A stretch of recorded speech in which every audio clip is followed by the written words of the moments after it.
Hola amigos, muchas gracias por estar con nosotros nuevamente. Mientras Petro dedica su agenda y fondos del erario público para venderse como un líder mundial que proyecta la paz de Colombia sobre toda la faz de la tierra, la situación de orden público en el país continúa empeorando. Aquí vemos a Petro compartiendo fotos de su viaje en su cuenta de Instagram. Parece que la pasa muy bien. De turismo. También afirma que el nombre de Colombia suena cada vez más y que empiezan a respetarnos. Colombia le está hablando al mundo de paz y nos escuchan. Mientras esto ocurre en las fantasías de Petro, regresando a nuestra realidad, tenemos estas noticias. Atacan con drones a militares en Argelia, Cauca. Hay varios heridos. Ahora las llamadas disidencias de las FARC, además de expandir su control territorial, están mostrando mejoras tecnológicas significativas en su arsenal. Utilizaron drones para lanzar 6 granadas en 3 ataques separados sobre los militares.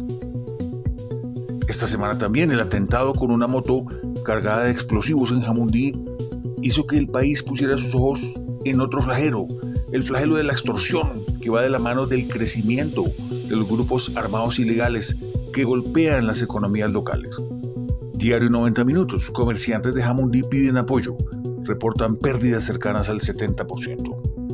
En otras noticias locales a las que muchas veces no les damos la suficiente atención, junio 12, explosivo de disidentes de las FARC deja 3 heridos en un hospital de Suárez, Cauca, incluido un bebé.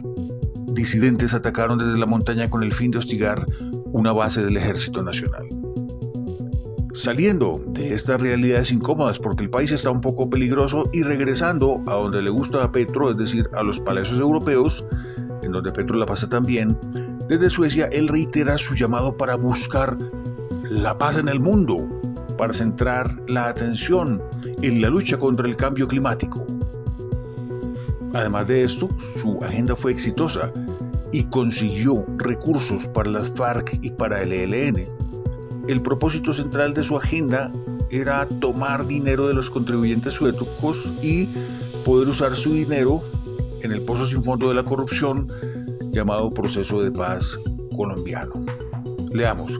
Suecia destinará 1.9 millones de dólares para apoyar procesos de paz en Colombia y las instituciones de justicia transicional. De la declaración conjunta tenemos, Suecia continúa comprometida con apoyar la implementación del Acuerdo de Paz de 2016 y se enorgullece en acompañar las negociaciones de paz entre el gobierno colombiano y el Ejército de Liberación Nacional, ELN. Entonces, mis amigos, concluyendo, ya saben ustedes cómo es el negocio. Primero, volver inoperante al ejército para que las guerrillas crezcan sin control y puedan azotar sin problemas a la población civil. La segunda parte de este plan, utilizar 50 billones de pesos colombianos en su cuatrenio para poner en marcha la corrupción y la burocracia del mal llamado proceso de paz que hasta ahora no nos ha llevado a ninguna parte. Y sabemos por experiencia de décadas que estos procesos nunca han llegado a una verdadera desmovilización de las guerrillas.